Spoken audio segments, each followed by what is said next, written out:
Hi everyone. நாம் இன்றைக்கி என்ன பார்க்க போகிறோன்னா எலக்ட்ரான் மைக்ரோஸ்கோப். நமக்கு தெரியும் மைக்ரோஸ்கோப்னால் என்னென்னு தெரியும், எலக்ட்ரான்னா என்னென்னு தெரியும்.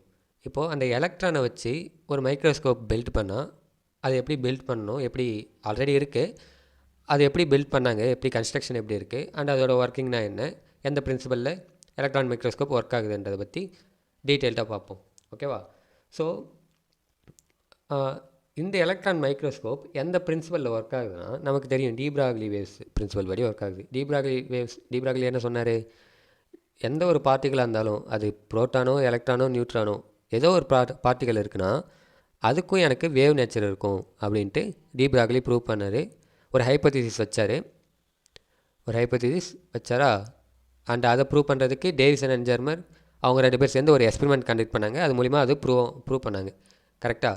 ஸோ அந்த electron microscope, I mean matter waves, அவர் கண்டுபிடிச்ச அந்த matter waves or electron waves, ஓகேவா, மேட்டர் வேவ்ஸ் அது மூலிமா கண்டுபிடிச்ச electron waves. So electron wave இந்த பிரின்சிபலில் தான் அது ஒர்க் ஆக போகுது. ஓகேவா? வேவ் நேச்சர் ஆஃப் எலக்ட்ரானோட வேவ் நேச்சரை வச்சு தான் இது ஒர்க் ஆக போகுது. அண்ட் இப்போதைக்கு பிரின்சிபல் அதே போதும். நெக்ஸ்ட்டு அதுக்கப்புறம் ரிசால்விங் பவர்னால் நம்ம பின்னாடி பார்ப்போம். ஓகேவா? ஓகே, இப்போது கன்ஸ்ட்ரக்ஷன் என்னென்னு பார்த்தோன்னா ஒன்றும் இல்லை. எலக்ட்ரான் மைக்ரோஸ்கோப்புன்றப்போ எலக்ட்ரான் எமிட் பண்ணுறதுக்கு எனக்கு ஏதாவது ஒன்று வேணும் இல்லை, அதுக்கு தான் எலக்ட்ரான் சோர்ஸ். அது மேபி என்னவாக இருக்கலாம், எலக்ட்ரான் கன்னாக இருக்கலாம், ஏதோ வேணாலும் இருக்கலாம், ஆர் அசல்ரேட்டர் மூலிமா நம்ம வேகமாக அனுப்புகிற மாதிரி இருக்கலாம், ஏதோ ஒரு எலக்ட்ரான் சோர்ஸ். மோஸ்ட்டாக நான் எலக்ட்ரான் மைக்ரோஸ்கோப்புன்றப்போ அங்கே எலக்ட்ரான் கன் தான் இருக்கும். அண்ட் இது ரொம்பவே காஸ்ட்லியும் கூட எலக்ட்ரான் மைக்ரோஸ்கோப்புன்றது. சரி, கன்ஸ்ட்ரக்ஷன் பார்க்கும்போது ஃபஸ்ட்டு எலக்ட்ரான் சோர்ஸ் எமிட் பண்ணுறதுக்கு எனக்கு ஒரு ஏதோ ஒன்று கன் இருக்குன்னு கூட வச்சுப்போம். ஓகேவா? அண்டு கண்டென்சர் லென்ஸ் ஒன்று இருக்குது. கண்டென்சர் லென்ஸ் அண்ட் நான் எந்த ஆப்ஜெக்டை பார்க்க போகிறனோ அந்த ஆப்ஜெக்டை இங்கே வைக்கிறேன். அண்ட் அது ஆப்ஜெக்ட் நம்ம மேலே வைக்கிறோம்ல, ஸோ அதை ஆப்ஜெக்டிவ் லென்ஸ்னு சொல்கிறாங்க. ஓகேவா? நெக்ஸ்ட்டு ப்ரொஜெக்டர் லென்ஸ்னால் நீங்கள் ஈஸியாக எப்படி புரிஞ்சிக்கலாம்னா, ப்ரொஜெக்டர் இருக்கும்ல, லைக் இன்கேஸ் உங்கள் ஸ்கூலில் ஸ்மார்ட் கிளாஸ் அது மாதிரி இருந்ததுன்னா அதுக்கப்புறம் ப்ரொஜெக்டர் போட்டு காமிப்பாங்க. நீங்கள் நிறைய மூவிஸில் கூட ப்ரொஜெக்டர்ஸை பார்த்துருக்கலாம். ஸோ அதுதான் ப்ரொஜெக்டர் லென்ஸு. அண்ட் கடைசியாக பார்த்தோன்னா பிளேட், ஃபோட்டோகிராஃபிக் பிளேட். அதாவது எனக்கு கடைசியாக கிடைக்கிற இமேஜ் விசிபிளாக எங்கே தெரியும்னா அந்த ஃபோட்டோகிராஃபிக் பிளேட்டில் தான் தெரியும். சரி, ஓகே, இதுதான் கன்ஸ்ட்ரக்ஷன். ஓகேவா? 3 லென்ஸை ஆர்டராக வச்சுட்டு நடுவில் ஆப்ஜெக்டை நிறுத்திட்டு எலக்ட்ரான் சோர்ஸ் ஒன்று வச்சுட்டோம். இப்போது ஒர்க்கிங் போகும். ஒர்க்கிங் ஒன்றும் இல்லை, இந்த எலக்ட்ரான் சோர்ஸ் எலக்ட்ரானை எமிட் பண்ணுமா? கரெக்டாக, எலக்ட்ரானை எமிட் பண்ணும். எமிட் பண்ணுறது ஹை பொட்டன்ஷியலில் எமிட் பண்ணும். Electron will emit as high potential. இந்த ஈக்கு பதிலாக இந்த ஈ வச்சுப்போம். ஓகேவா? அட் ஹை பொட்டன்ஷியலில் வெளில வரும். அப்படி ஹை பொட்டன்ஷியலில் வர்றது எனக்கு ஒரே டைரெக்ஷனில் ஸ்ட்ரெயிட்டாக வரணும். ஓகேவா? இந்த எலக்ட்ரான் சோர்ஸ் இங்கே வந்தது 2 பேரலல் பீமாக பிரியுது. அண்ட் 2 பேரலல் பீமாக பிரிஞ்சது எனக்கு இந்த பக்கம் எங்கேயும் போகாமல் ஸ்ட்ரெயிட்டாக வரணுன்றதுக்காக நான் என்ன பண்ணுறேன்னா கண்டென்சார் லென்ஸை யூஸ் பண்ணுறேன். இந்த கண்டென்சார் லென்ஸோட வேலை என்னென்னா, இது எய்தர் மேக்னெட்டிக் ஆர் எலக்ட்ரிக் ஃபீல்டாக வச்சுருக்கும். Either magnetic or electric field, ஸ்ட்ராங்கான மேக்னெட்டிக் ஆர் எலக்ட்ரிக் ஃபீல்டு. ஓகேவா? ஸோ இதை வச்சு என்ன பண்ணுவாங்கன்னா, இந்த எலக்ட்ரான் மைக்ரோஸ்கோப்பில் கண்டென்சர் லென்ஸ் இந்த magnetic or electric field, strong electric ஃபீல்டை வச்சு அந்த பேரலாக பீமை என்ன பண்ணுவாங்க, கண்டென்ஸ்ட் ஆக்குவாங்க. ஓகேவா? கண்டென்ஸ்டு பீமை என்ன பண்ணுவாங்க, ஸ்ட்ரெயிட்டாக ஆப்ஜெக்டை நோக்கி அனுப்புவாங்க. ஓகேவா? அப்படி ஆப்ஜெக்டை நோக்கி இது போகும்போது என்னாகும், ஆப்ஜெக்டில் பட்டு ரே ஸ்கேட்டர் ஆகும். கரெக்டாக? எல்லா இடத்தையுமே ஸ்கேட்டர் ஆகும். ஆக்சுவலாக இங்கே இமேஜ் எப்படி வரும்னா இப்படி அதுக்கப்புறம் தான் பெருசாகும். நான் கொஞ்சம் தப்பாக போட்டிருக்கேன், செக் பண்ணிக்கோங்க. ஸோ ஆப்ஜெக்டில் பட்டு ஸ்கேட்டர் ஆகும். இப்போ எலக்ட்ரான் இங்கே படுது. எலக்ட்ரான் பட்டோடனே எனக்கு இமேஜ் விசிபிளாக தெரியணும். கரெக்டாக? ஸோ இங்கே டைவர்ஜென்ஸ் ஆகி திரும்பி அது டைவர்ஜ் ஆகுமா? சாரி, இங்கே கன்வெர்ஜ் ஆகி இங்கே திரும்ப டைவர்ஜென்ஸ் ஆகி திரும்ப இந்த இடத்துல வரும்போது இன்டர்மீடியேட் இமேஜுக்கு வரும்போது இங்கே சின்னதாக கிடைச்ச இமேஜை இன்னும் கொஞ்சம் எனக்கு ப்ரொஜெக்டர் லென்ஸ் மூலிமா, ப்ரொஜெக்டரோட வேலையாக தானே சின்னதாக இருக்கிறத பெருசாக காமிக்கும். நீங்கள் தேட்டரில் கூட பார்க்கலாம் அதை. ஓகேவா? ஸோ சின்னதாக வந்த இமேஜை எனக்கு இன்னும் பெருசாக காமிக்கணுன்றதுக்காக ப்ரொஜெக்டர் லென்ஸ் யூஸ் பண்ணி நான் இன்னும் பெருசாக ஃபோட்டோகிராஃபிக் பிளேட்டில் பார்க்குறேன். ஓகேவா? அண்ட் இந்த ஃபோட்டோகிராஃபிக் பிளேட்ன்றது எப்படி ஒர்க் ஆகுனா, இந்த எலக்ட்ரான் எங்கே ஹிட் ஆகுதோ, ஓகேவா, இதில் சம்திங் பாஸ்பரஸ் அண்டு இதெல்லாம் இருக்கும். லைக் டெலிவிஷன் இருக்குல்ல, ஸோ அதே ப்ரொசீஜர் தான். நீங்கள் டிவியில் பார்க்குற அதே ப்ரொசீஜர் தான்.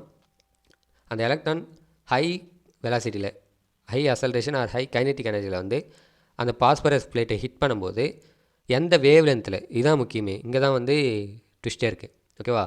எந்த வேவ் லென்த்தில் வந்து ஹிட் ஆகுதோ அதுக்கேற்ற மாதிரி தான் எனக்கு கலர் ப்ரொடியூஸ் ஆகும். நமக்கு தெரியும் விசிபிள் லைட்டுக்குன்ட்டு ஒரு சடன் வேவ் லென்த் இருக்குல்ல, VIBGYOR VIBGYOR, okay, VIBGYOR. So ஒவ்வொரு கலர் ஆஃப் லைட்டுக்கும் ஒவ்வொரு விசிபிள் லைட் வேவ் லென்த் இருக்குல்ல. ஸோ அதே போல் இங்கே வர இந்த எலக்ட்ரானோட வேவ் லென்த்தை பொறுத்து தான் எனக்கு இந்த பாஸ்பரஸ் ஸ்பெட்டில் கலர்ட் இமேஜே கிடைக்கும். நம்ம ஆக்சுவலாக என்ன இமேஜ் வச்சுருக்கோமோ அது கலர்ட் இமேஜாகவே கிடைக்கும்.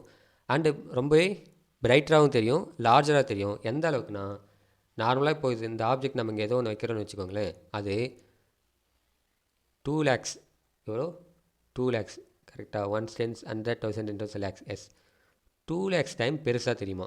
ஓகேவா? ஸோ அதை தான் என்ன சொல்கிறாங்கன்னா ரிசால்விங் பவர்னு சொல்கிறாங்க. அண்ட் இந்த ரிசால்விங் பவர் இங்கே எதுவுமா, அந்த ரிசால்விங் பவர் நான் ஆல்ரெடி சொன்ன மாதிரி எதை பொறுத்து இருக்குன்னா, இங்கே நம்ம எலக்ட்ரான் ஹைலி அசல்ரேட்டட் எலக்ட்ரான் வருதுல்ல, அதோட வேவ் லென்த்தை பொறுத்து தான் அது அமையன்றாங்க. ஸோ அந்த வேவ் லென்த் கம்மியாக இருந்ததுன்னா, லைக் இப்போது வேவ் லென்த்னால் நமக்கு தெரியல, இப்போ இது ஒன்றுன்னு வச்சுப்போம், அண்டு இது இப்போ ரெண்டுமே ஒரே செகண்ட் தான், பட் ஒரு செகண்டில் இது ஒரு வேவ் லென்த்தை கம்ப்ளீட் பண்ணிடுது. பட் இங்கே பார்த்தோன்னா 1.5 வேவ் லென்த், இல்லை ஆல்மோஸ்ட் 2. ஓகேவா? ஸோ இது ஸ்மாலர் வேவ் லென்த், கரெக்டாக. அப்போது ஸ்மாலர் வேவ் லென்த்தாக இருந்ததுன்னா அதோட ரிசால்விங் பவர் அதிகமாக இருக்கும். ஓகேவா? அதுவே ஹையர் வேவ் லென்த்தாக இருந்தால் ரிசால்விங் பவர் கம்மியாக இருக்கும். அண்டு இது மூலிமா என்ன தெரியுது, resolving power is directly proportional to wave length. ஓகேவா? அண்டு இங்கே கூட பாருங்கள், இந்த எலக்ட்ரான் மைக்ரோஸ்கோப்புன்றது நம்ம ஆல்ரெடி பார்த்தோம் டி பிராக்லி வேவ்ஸ், அதோட பிரின்சிபலில் தான் ஒர்க் ஆகுதுன்ட்டு. ஓகேவா? ஸோ அவர் என்ன சொல்லியிருப்பார், ஒரு எலக்ட்ரான் எனக்கு வேவாக ஆக்ட் ஆகும், ஒரு பார்ட்டிகல் எனக்கு வேவாக ஆக்ட் ஆகும்னு சொல்லியிருப்பார். ஸோ அதே தான், ஒரு எலக்ட்ரான் தான் நம்ம இங்கே அனுப்பிச்சோம். ஓகேவா? எலக்ட்ரான் சோர்ஸ் வச்சு ஒரு எலக்ட்ரானை தான் சென்ட் பண்ணோம். அப்படி சென்ட் பண்ணது எனக்கு ஃபோட்டோகிராஃபிக் பிளேட்டில் படணும்னா அது வேவாக பட்டால் தான் எனக்கு ரிசால்விங் பவர் கிடைக்கும், ஐ மீன் கலர் கிடைக்கும். ஸோ அப்போது ஒரு எலக்ட்ரான் வேவ் நேச்சர் அக்யூர் பண்ணி எனக்கு ஒரு இமேஜ் தருது. அண்ட் இதோட அப்ளிகேஷனாக தான் நம்ம இதை பார்க்குறோம். புரியுன்னு நினைக்கிறேன். அப்போது எனக்கு இந்த ஆப்ஜெக்டோட மேக்னிஃபிகேஷன் அதிகமாக வேணும்னா, அதிக ரிசால்விங் பவர் வேணும்னா, மேக்னிஃபிகேஷன் கூட வச்சுப்போம், அதிக மேக்னிஃபிகேஷன் ஆர் ரிசால்விங் பவர் வேணும்னா நான் என்ன பண்ணணும், ஷார்ட்டர் வேவ் லென்த்தை யூஸ் பண்ணணும். அண்ட் அந்த ஷார்ட்டர் வேவ் லென்த்துன்றது எனக்கு எலக்ட்ரானுக்கு கிடைக்கும். அதாவது இப்போ யோசிச்சு பாருங்களேன், எலக்ட்ரானுக்கு வேவ் நேச்சர் இருக்குன்ட்டு டி பிராக்லி கண்டுபிடிக்கலன்னா என்ன ஆகியிருக்கும், எலக்ட்ரான் மைக்ரோஸ்கோப்புன்றது ஒன்றே உருவாகி இருக்காது. அண்டு இப்போ இருக்கிற இந்த எலக்ட்ரான் மைக்ரோஸ்கோப்பை கிட்டத்தட்ட எல்லா பிரான்ச் ஆஃப் சயின்ஸ்லையுமே யூஸ் பண்ணுறாங்க. ஓகேவா? பயாலஜியாக இருக்கட்டும், பயோடெக்னாலஜி அண்ட் எல்லா பிரான்ச் ஆஃப் சயின்ஸ்லையுமே எலக்ட்ரான் மைக்ரோஸ்கோப்ன்றது ஒரு முக்கியமான ரோல். அப்போ de Broglie electronic wave nature இருக்குன்னு கண்டுபிடிக்கலனா இந்த ஒரு இதே இருந்திருக்காது. கரெக்டாக? அப்போது ஆக்சுவலாக அவர் என்ன கண்டுபிடிச்சாரு, எலக்ட்ரானுக்கு வேவ் நேச்சர் இருக்குது, அந்த வேவே வந்து ஷார்ட்டர் வேவ் லென்த்தில் இருக்குது, அதனால தான் நான் இங்கே யூஸ் பண்ணுறேனே எலக்ட்ரான் மைக்ரோஸ்கோப்புன்ட்டு. இல்லைனா ப்ரோட்டானுக்கு ஷார்ட்டர் வேவ் லென்த் இருந்தால் நான் ப்ரோட்டானை யூஸ் பண்ணியிருப்பேன். கரெக்டாக? அப்போ எலக்ட்ரானுக்கு ஷார்ட்டர் வேவ் லென்த் இருக்குது, ஷார்ட்டர் வேவ் லென்த் இருந்தால் எனக்கு ரிசால்விங் பவர் அண்ட் மேக்னிஃபிகேஷன் ஹையராக இருக்கும். புரிஞ்சிருக்குன்னு நினைக்கிறேன். பொறுமையாக பாருங்கள். நடுவில் மேபி இந்த இடத்துல கொஞ்சம் ஸ்டக் ஆகிருப்பேன், ஏன்னா குறுக்கில் ஒருத்தவங்க வந்துட்டாங்க, அதுக்காக தான். அண்டு பொறுமையாக பாருங்கள். டவுட்ஸ் ஏதாவது இருந்தால் கமெண்டில் மென்ஷன் பண்ணுங்கள். அண்ட் நீங்கள் இன்ஸ்டாகிராமையும் கேட்கலாம், டிஸ்கிரிப்ஷனில் கொடுத்துருக்கேன். உங்கள் ஃப்ரெண்ட்ஸுக்கு ஷேர் பண்ணுங்கள். தேங்க்ஸ் ஃபார் வாட்சிங் once again. Thank you. Signing off.